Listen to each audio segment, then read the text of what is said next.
kita yang anak orang tua, adik, kakak, kita untuk Allah semoga umurnya dikabul untuk dia jannah. Karena memang harapan yang tinggal itu saja kalau yang doa-doa dari kita. Bapak Ibu sekalian, Allah Subhanahu Wa Taala pada sore hari ini atau sore menjelang malam ini kita akan coba melihat apa janji dari Allah yang dalam Al-Quran. Nanti kita kaitkan dengan ibadah haji kita.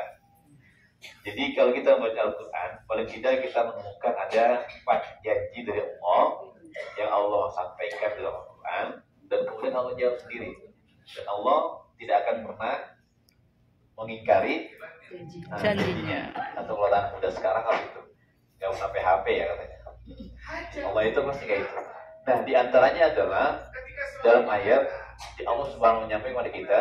Pertama adalah Fazkuruni azkurkum.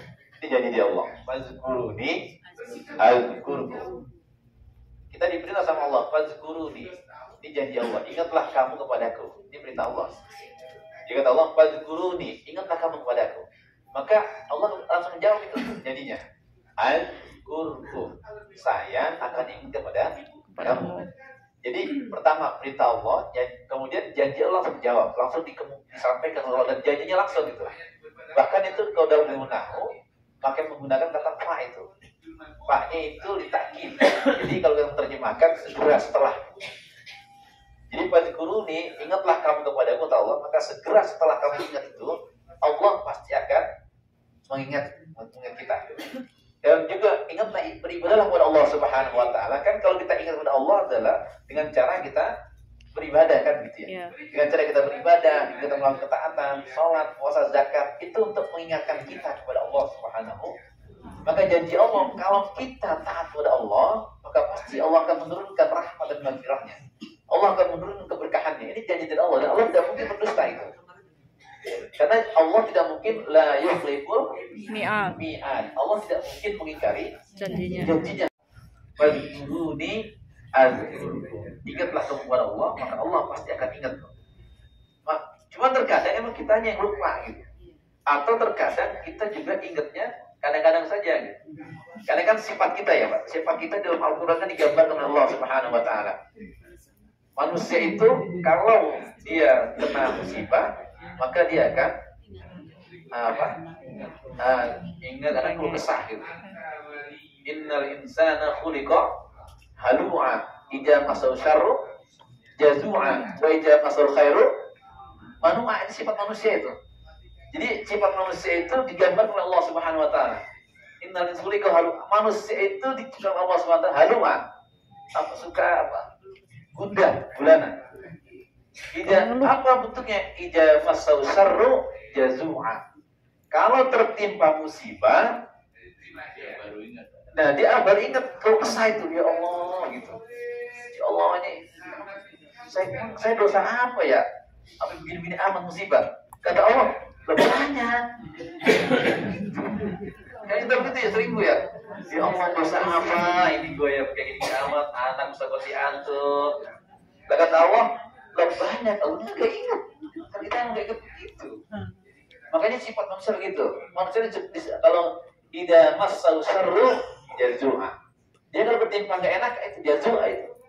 Udah gulana ngaduk sana sini.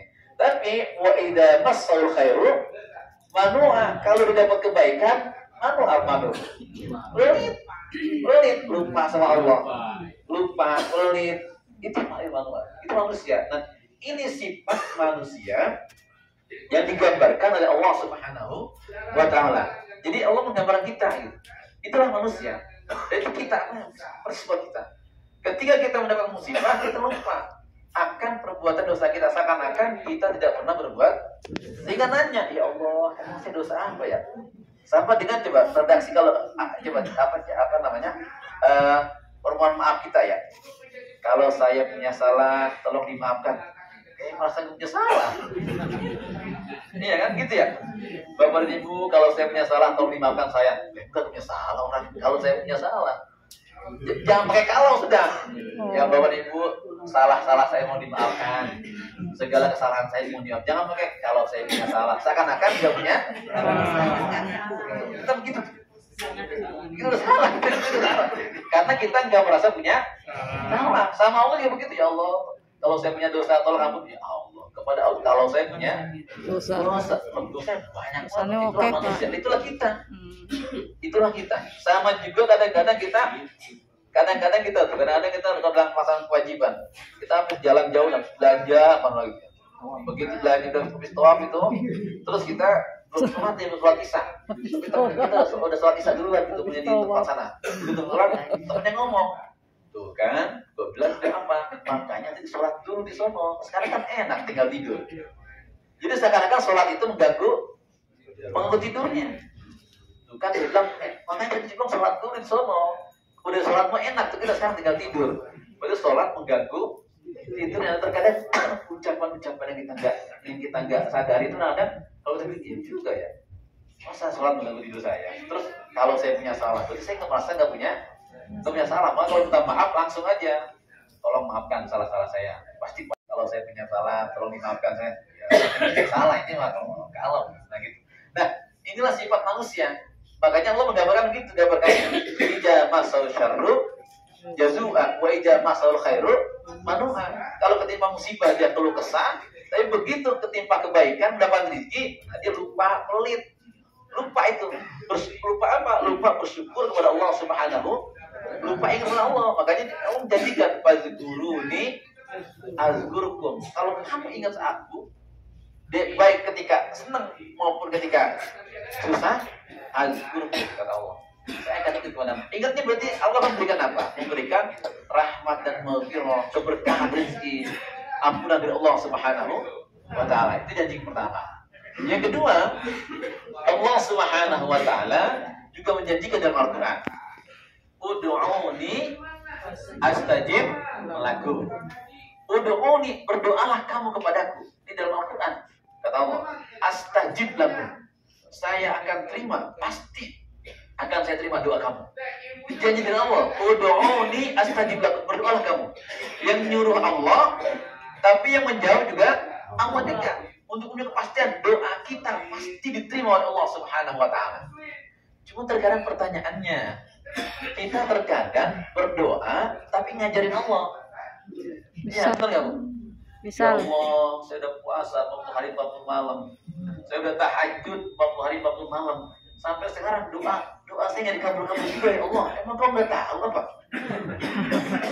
Kurang ajar nggak itu? Kurang ajar nggak? Kurang ajar sama Allah. Jadi kita berdoa ngajarin Allah. Jadi doa seakan-akan kita mengajarin Allah agar Allah tahu akan kebutuhan kita. Akan kurang ajar. Kita makhluk Allah. Jadi kita tidak ada menjadi ada. Kita diada, berarti seluruh gerak-gerik kita Allah tahu apa yang baik untuk kita.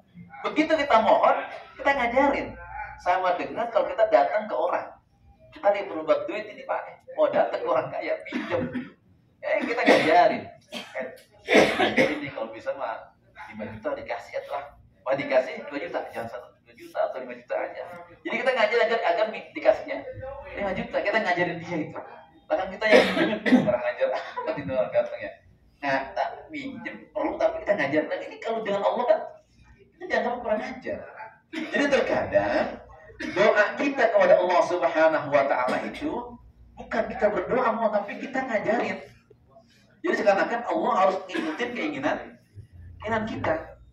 Ya Allah, begitu berdoa lama jadi merasa nggak diterima Allah Subhanahu wa taala kan, ya Allah kayaknya Allah nggak tahu udah keputusan kita apa ini. Tapi ya Allah kurang ajar Nah, karena itu maka jadi Allah. Ketika Allah menyampaikan ud'uni astajib lakum, doakan kamu pasti akan lebih dijawab. Tapi dengan syarat doamu itu yang adab, beradablah kepada Allah Subhanahu wa taala. Kita berdoa juga punya adab kepada Allah. Karena doa kita disebut dengan Rasulullah SAW, ad-du'a'u mukhul ibadah. Doa itu adalah intisari daripada ibadah, atau otak atau sumbernya ibadah itu doa. Jadi doa itu adalah ibadah kepada Allah Subhanahu wa taala. Maka niatkan doa itu sebagai ibadah, jangan untuk mengajari Allah. Doa saja, maka kita diminta untuk berdoa. Orang yang enggak pernah doa dianggap sombong kepada Allah Subhanahu wa taala. Dalam sebuah hadis kutsinya, Allah Subhanahu wa taala menyampaikan kepada kita, abdi atikni, wahai hambaku. Hadis qudsi itu adalah hadis yang redaksinya atau teksnya dari Rasulullah, tapi maknanya itu langsung dari Allah Subhanahu wa taala. Dia berbeda dengan Al-Qur'an. Nah, Allah menyampaikan, abdi atikni, wahai hambaku, kamu taat saya sama aku. Wala tu'allimni ma yuslimka. Jangan kamu ajari aku apa yang terbaik untukmu, untuk kita. Kita diminta oleh Allah taat saja, diminta doa saja sudah sama Allah Subhanahu wa taala. Apa yang kita doa itu? Tapi jangan sekali-sekali kamu merasa mengajari aku apa yang terbaik untuk kita. Itu namanya suul adab dan minta doa kepada Allah Subhanahu wa taala. Sampai Rasulullah menyampaikan, doa kita pasti dikabulkan oleh Allah Subhanahu wa taala. Ada 3 kemungkinan kan? Dikabulkan di dunia, permintaan kita dipenuhi oleh Allah dengan apa yang seperti kita minta. Kedua, ditangguhkan oleh Allah Subhanahu wa taala doa kita itu sebagai ibadah, nanti dibalas di akhirat. Ketiga, kita dihindari dari musibah yang lebih besar yang menimpa kita. Tiga-tiganya itu dikabulkan oleh Allah Subhanahu wa taala. Jadi doa kita pasti dikabul. Cuma ketiga ini nih yang disampaikan. Satu ilmu dibalas di dunia. Tapi Ibu, Bapak sekalian, kalau kita pikirkan secara iman kita, seandainya doa kita semuanya dikabulkan, kayaknya rumah kita nggak muat. Minta mobil dikasih mobil, minta pesawat terbang dikasih pesawat terbang, kayaknya nggak muat itu. Makanya nanti ada beberapa ulama, ini bisa kita baca dalam kitab Ihya Ulumuddin itu, jadi 4-nya, ada beberapa ulama yang mereka tidak mau doanya dikabulkan di dunia. Dia kepengen oleh Allah Subhanahu wa taala doanya disimpan nanti untuk di akhirat. Karena dia kepengen doanya dibalas di akhirat menjadi nilai ibadah untuk dirinya. Karena Rasulullah menyampaikan doa itu adalah intisari ibadah kita. Kan kita yang paling ikhlas kan doa. Iya enggak ya? Ibadah kita yang paling ikhlas apa? Doa kita ikhlas betul doa itu. Ada enggak doa yang ikhlas? Enggak ada. Doa itu doa adalah ibadah kita yang paling ikhlas kepada Allah Subhanahu wa taala. Maka disebut oleh Rasulullah ad-du'a mukhul ibadah. Doa itu adalah intisari atau sumsumnya ibadah. Kita diminta untuk banyak berdoa. Jadikan doa kita sebagai ibadah kita kepada Allah Subhanahu wa taala. Dan tentang istijabahnya, penerimaannya, semua kita serahkan kepada Allah Subhanahu wa taala. Ya Allah, saya bukan mengajari engkau, tapi saya ingin menyampaikan doa saya kepada munajat kita kepada Allah Subhanahu. Karena kita yakin betul janji Allah, ud'uni astajib lakum. Itu yang kedua. Yang ketiga, janji dari Allah Subhanahu wa taala kepada kita adalah wa in ta'azzana rabbukum la in syakartum la azidannakum. La in syakartum la azidannakum. Wa in kafartum inna adzabi. Ini janji Allah itu. La in syakartum, jika kalian bersyukur, la azidannakum. Pasti bahkan jawabannya. Satu menggunakan lam taukid, yang kedua ditambah dengan nun taukid. Pasti akan aku tambah. Ini janji dari Allah. Tinggal pertanyaannya adalah bagaimana bersyukur kita kepada Allah Subhanahu. Kalau tadi kan pertanyaannya bagaimana doa kita kepada Allah. Jadi sekarang pertanyaan adalah bagaimana syukur kita kepada Allah Subhanahu wa taala. Karena janji Allah tidak mungkin akan diingkari. Kalau kita bersyukur, maka Allah pasti akan tambah kenikmatan atau rezeki kita dari Allah Subhanahu. Nah, tinggal bagaimana syukur kita. Pernah kita bahas kan di sini. Bagaimana kita menjadi orang-orang yang bersyukur. Kalau masih ingat, bagaimana kita menjadi hamba-hamba Allah yang pandai bersyukur kepada Allah Subhanahu. Landasannya adalah hadis Rasulullah itu yang ketika Rasulullah sedang sholat malam, kemudian sholat malamnya membangunkan Sayyidah Aisyah. Siapa yang Aisyah? Istri Rasulullah. Anaknya siapa? Anaknya atau putri dari Abu Bakar As-Siddiq. Istri Rasulullah yang paling muda itu. Nah, beliau menyaksikan Rasulullah sholat malam, sholat tahajud, sholat qiyamul lail. Nah, sholat malamnya itu kan digabung sama Sayyidah Aisyah. Bacaannya lama, rukunya lama, sujudnya lama, bahkan sampai menangis. Dan tangisannya itu kemudian membangunkan Sayyidah Aisyah radhiyallahu anha. Dan begitu selesai sholat, Sayyidah Aisyah menggambarkan hatta tawarramat qadamah, sampai tumitnya Rasulullah itu pada luka, lecah macam gitu, karena terlalu lama ruku dan sujudnya. Kira-kira pernah nggak sholat kayak gitu, Pak? Pernah nggak, Bu? Nah, kemudian begitu ditanya oleh Sayyidah Aisyah, ya Rasulullah, wahai suamiku, kenapa ibadahmu seperti orang yang paling banyak dosanya?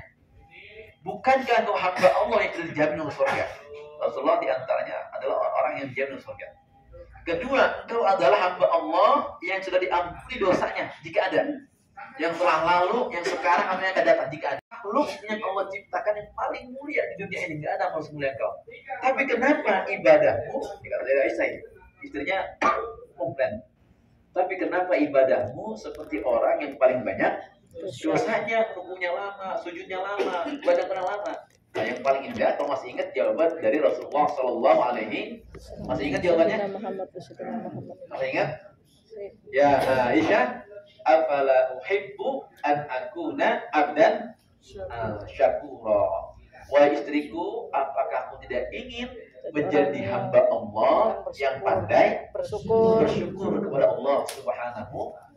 Berarti ungkapan rasa syukurnya Rasulullah atas nikmat yang luar biasa yang Allah berikan tadi, ketiga tadi itu, beliau sampaikan kepada Allah dengan cara menggunakan nikmat yang Allah berikan untuk beribadah, untuk melakukan taat kepada Allah Subhanahu.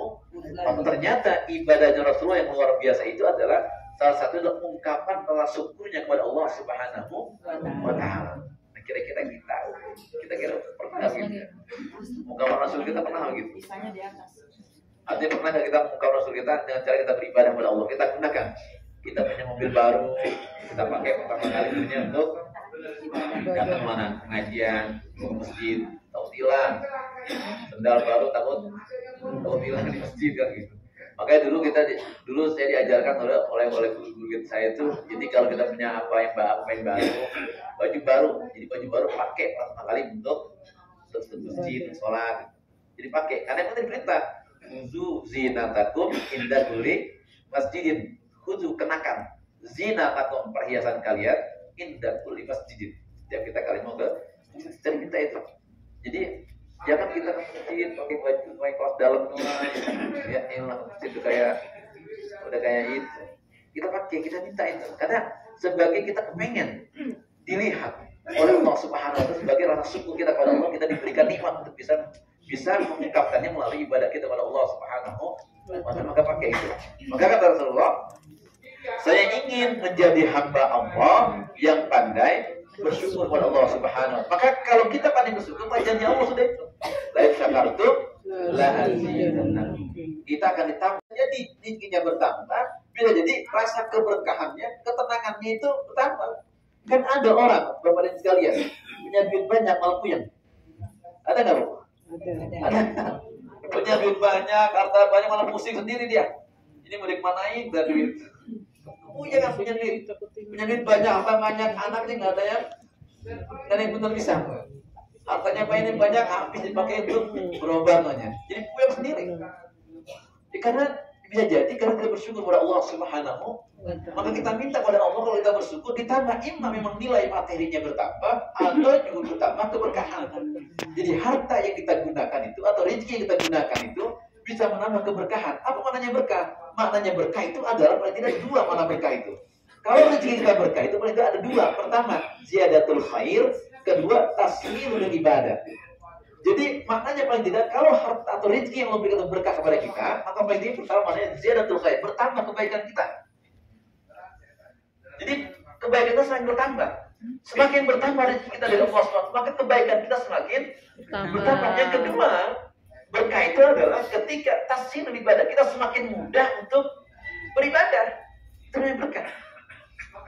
Makanya nanti kalau kita punya keluarga, bisa sering sampaikan ketika kalau lagi dalam sambutan atau ceramah walimatul akad nikah ya. Kalau kita punya istri, punya suami, justru mempersulit kita untuk ibadah kepada Allah Subhanahu wa Ta'ala, mulai kita pikirkan itu.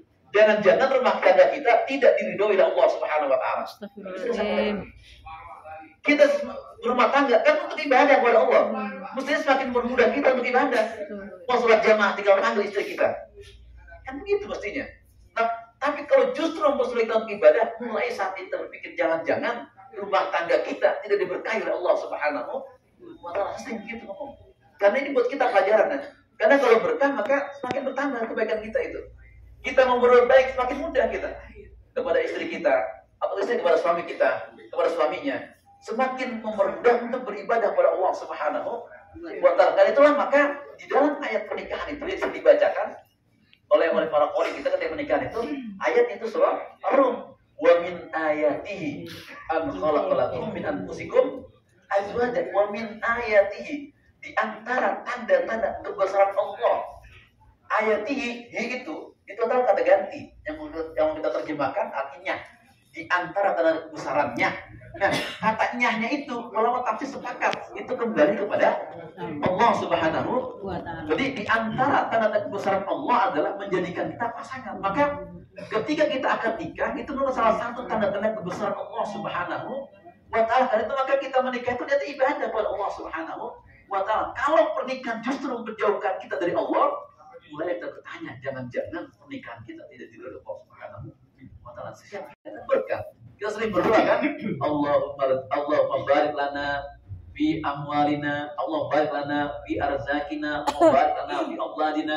Bahkan mau makan begitu kan, Allah barik lana bima razaqana, agar diberikan keberkahan. Ini saya mau makan ini, mudah-mudahan berkah ini, mudah-mudahan makannya saya ini memperkuat tubuh saya untuk ibadah kepada Allah Subhanahu wa Ta'ala. Mudah-mudahan makanan saya untuk memudah saya untuk beribadah, untuk melakukan ketaatan kepada Allah Subhanahu wa Ta'ala, karena kita pengen berkah. Maka paling tidak cirinya ketika kita mendapatkan keberkahan dari Allah Subhanahu wa Ta'ala, tidak, pertama adalah bertambah kebaikan kita, semakin mudah kita berbuat baik. Kedua, tashil, mempermudah kita untuk beribadah kepada Allah Subhanahu wa Ta'ala. Inilah janji Allah, la in syakartum la azidannakum. Maka bersyukurlah kita kepada Allah atas nikmat Allah dengan cara kita gunakan nikmat yang Allah berikan bukan untuk bermaksiat kepada Allah Subhanahu. Yang keempat, yang terakhir, janji dari Allah Subhanahu wa Ta'ala, wa ma kana Allah mu'adzibahum wa hum yastaghfirun. Allah tidak mungkin akan mengazab mereka selama mereka masih mau istighfar, mohon ampun kepada Allah Subhanahu wa Ta'ala. Tidak ada satupun manusia di muka bumi ini yang tidak punya dosa, punya salah. Semuanya punya dosa dan semuanya punya salah. Manusia yang terbaik adalah ketika dia punya salah, dia punya dosa kepada Allah Subhanahu wa Ta'ala, atau dosanya melalui orang, melalui kesalahan melalui orang, maka yang paling baik adalah dia mohon ampun kepada Allah Subhanahu wa Ta'ala. Selama kita masih mohon ampun kepada Allah Subhanahu wa Ta'ala, maka Allah tidak mungkin akan menyiksa kita. Kita contoh-contoh dari mana? Contohnya dari Rasulullah Shallallahu Alaihi Wasallam. Dalam riwayat Rasulullah dalam satu hari atau malam itu membaca istighfar 75 kali. Riwayat lain Rasulullah mengucapkan istighfar itu 100 kali. Kalau Rasul saja tadi manusia yang paling mulia yang dijamin surga masih membaca istighfar yang begitu banyak, lah bagaimana kita? Karena itu maka janji dari Allah, selama kita masih mau mengakui kesalahan kita dari Allah Subhanahu wa Ta'ala dan kita mohon ampun, maka Allah tidak akan mengadab kita. Wa ma kana Allah mu'adzibahum, Allah tidak mungkin akan menyiksa mereka. Wa hum yastaghfirun, selama mereka masih mau istighfar atau mohon ampun kepada Allah Subhanahu.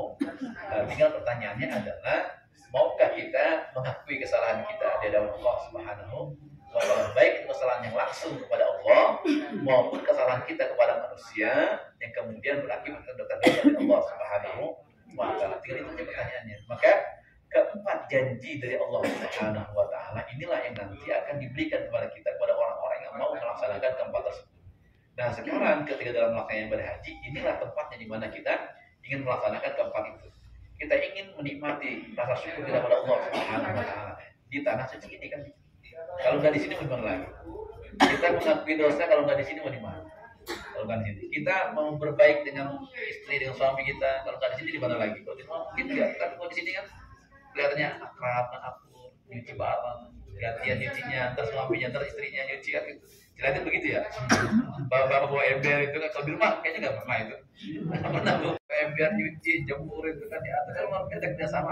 Kehidupan sehari-hari, pertama ketika dalam melakukan ibadah haji, kita bisa mengenal diri kita siapa. Ini hanya ada di sini di selama 40 hari kita melakukan perjalanan itu. Maka hikmah dari kita melakukan ibadah haji nanti luar biasa pengaruhnya terhadap diri kita, keluarga kita, dan itu mudah-mudahan lingkungan kita yang ada di sekitar kita. Nah, terkait dengan nanti pelaksanaan ibadah haji syaratnya, saya kira kita sudah tiap hari kita bahas itu, dan juga tiap hari kita ditanya sama sholat itu, saya kira salat rukunnya kita udah hafal betul. Dan harus diyakini bahwasanya ibadah itu bukan hanya itu ya intinya. Bukan hanya kita mengetahui syarat untuk ibadah itu, tapi ibadah itu yang lebih penting dari itu adalah bagaimana ibadah kita kepada Allah Subhanahu wa taala itu memberikan pengaruh positif, memberikan pengaruh kebaikan terhadap tingkah laku atau perilaku kita. Itu sudah yang paling inti.